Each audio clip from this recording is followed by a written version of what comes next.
It's late. I've had a few, and I can't sleep. Tomorrow's the inquest into the death of my best mate's son. My godchild. An all-round great kid. I've got to be there to give a character statement on Carl, a friend of mine since the first day of school, and his wife, and whether there might have been foul play involved in Noah's death. And honestly, I don't know. I can't stop thinking about it, replaying the story as Carl told it to me. Mostly, I can't stop thinking about the shoes.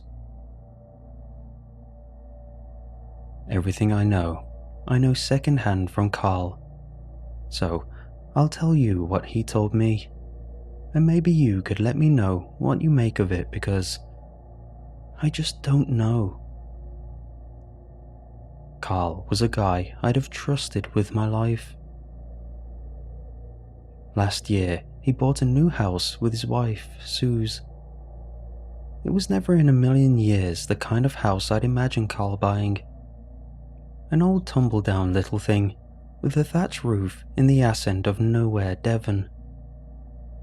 A beautiful house, no mistaking, with wooden beams, buckets of character, acres of garden to get lost in a village where everyone knows everyone. Nice. Just not very Carl. I can see what drew them though. They needed the space. Noah was fast approaching 8, and his younger brother, Archie, was a 5-year-old wrecking ball. Add a heavily pregnant Suze and a cat into the mix, and London just wasn't an option anymore.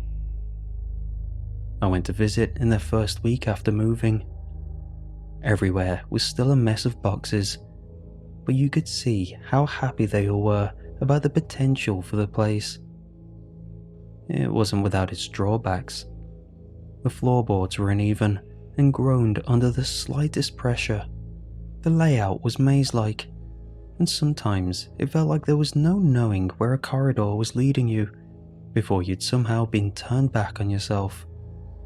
The thick walls made it a Wi-Fi nightmare, and the house didn't warm evenly. In fact, some areas were downright freezing. It was the tail end of a balmy summer, and I'd gone to get some more beers from the garage when I noticed that first cold patch. Hits you in the bones cold. I'd mentioned it to Carl, and he laughed. Yeah, we've noticed them. Never in the same place twice though. You can be walking the house at any time of day or night, and it's like you've walked into the bloody Baltic. Suze nodded in agreement, but she didn't laugh. The weirdest one was the other night. I was the last one up watching Match of the Day. Hadn't shifted from the armchair in a few hours, and it was like the cold spot walked into me. With hindsight, I don't know if any of that is relevant. It was just my first recollection of that house. The first really strange thing happened about 2 days after that. I was helping Carl re-turf the garden while his boys raced around playing a game involving pirates. We'd been working for a few hours when we both noticed the kids' game had stopped, and they were both stood perfectly still, staring down at one of the flower beds. Carl shrugged, and we both went over to see what had paused their game. What struck me first was how oddly still they had both become. They didn't seem to notice the first time Carl asked, "Whose shoes are those?"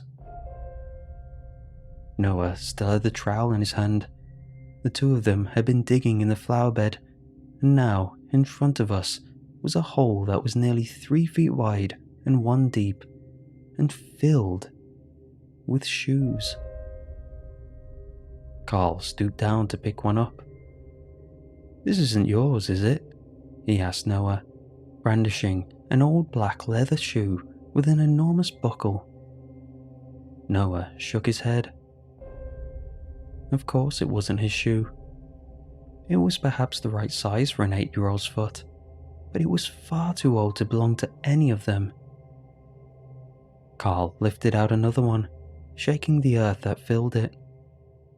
Another shoe that belonged to a different time. I'm no expert, but it wouldn't have surprised me to find that either of those shoes was more than 100 years old. Carl sent the kids inside, and together we excavated the rest of the flower bed. We found 20 pairs of shoes that day, all of them made for children's feet, each a different style and shape, some poor and beaten, some expensive and finessed, and all of them for children. Carl was clearly alarmed, and I could see his eyes start to roam around the rest of the garden, wondering what else might be buried out there. Whatever Carl said about the shoes to Suze was a conversation behind closed doors. That night, we went out to the pub and spent most of the evening reading what Google had to say about children's shoes buried in the garden. The suggestions ranged from the sublime to the ridiculous. Dodgy landfills, serial killer calling cards, plague cleansing, Victorian wards to keep spirits away, fertility rituals. We took turns reading them out while we drank. It had been a good night, and we'd left. But maybe we should have paid more attention.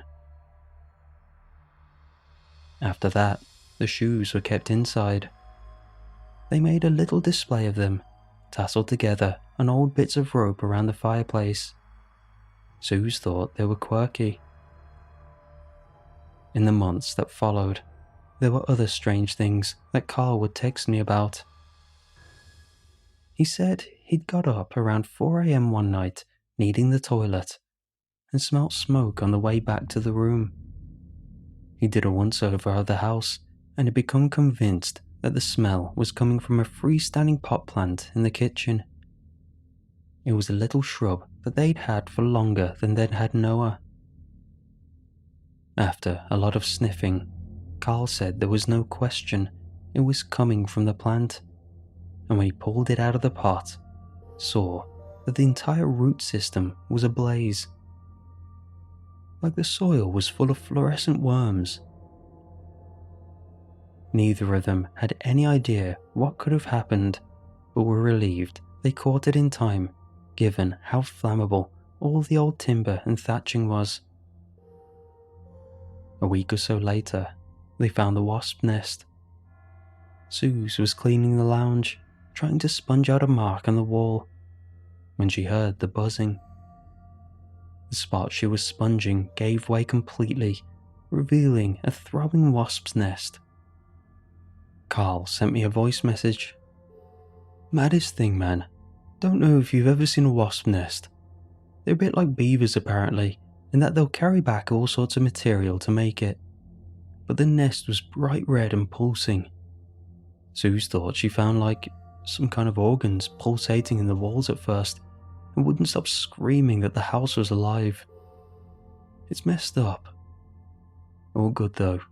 Exterminators yesterday, and they reckon they've got them all. Just need to keep an eye on it. Weird that nothing came up in the surveys about this though. Not like the solicitors were cheap. Then, the cat went missing. First day that Noah went out to try his new school, he came home calling for George and ran around the whole house. But the cat was nowhere to be seen. Big fat old thing, not prone to long adventures or leaving the house at all really. A London cat that liked its creature comforts. Just gone. They put signs up around the village, and Noah requested that there was some kind of reward for the finder. But it stayed gone.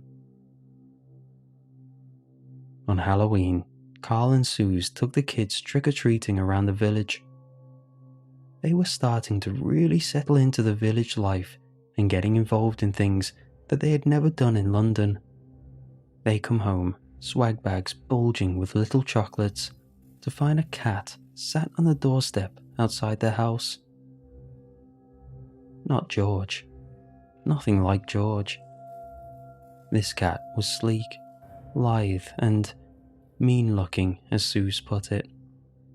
But Noah had burst into tears and immediately started hugging and kissing new George, insisting that it had to come inside and that the cat had chosen them. "What are you going to do?" I laughed down the phone.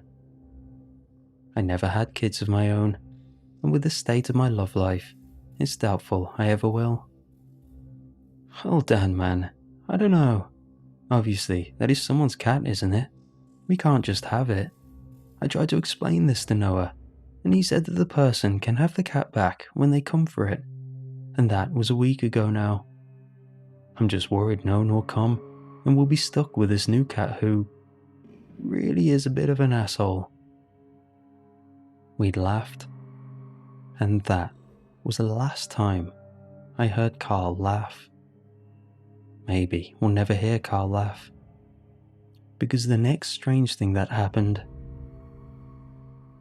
was that Noah died.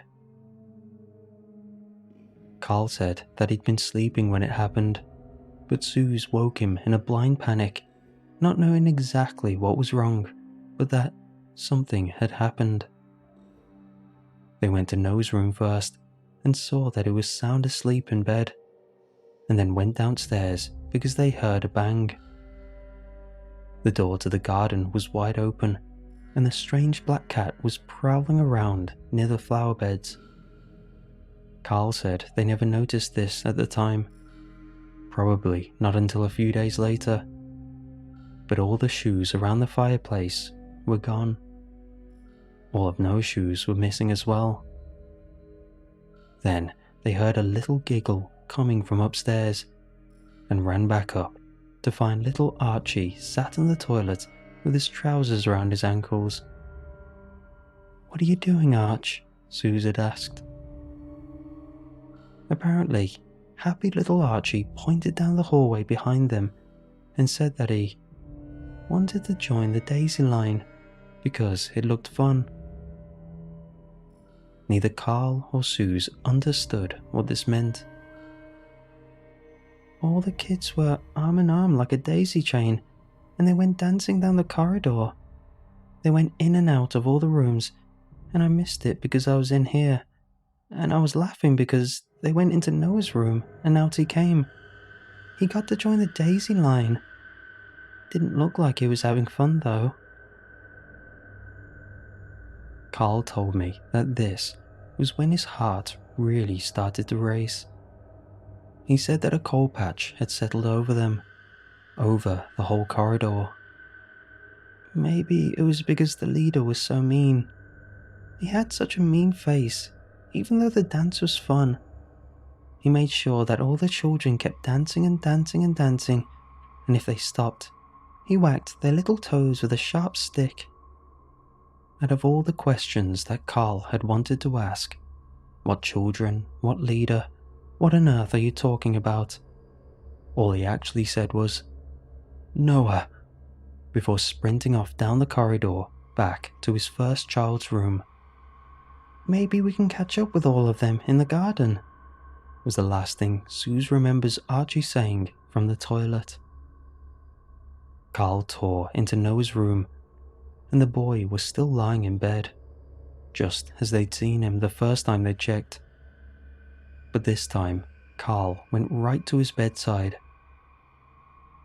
Sure enough, Noah had no pulse, his little chest no longer rising and falling.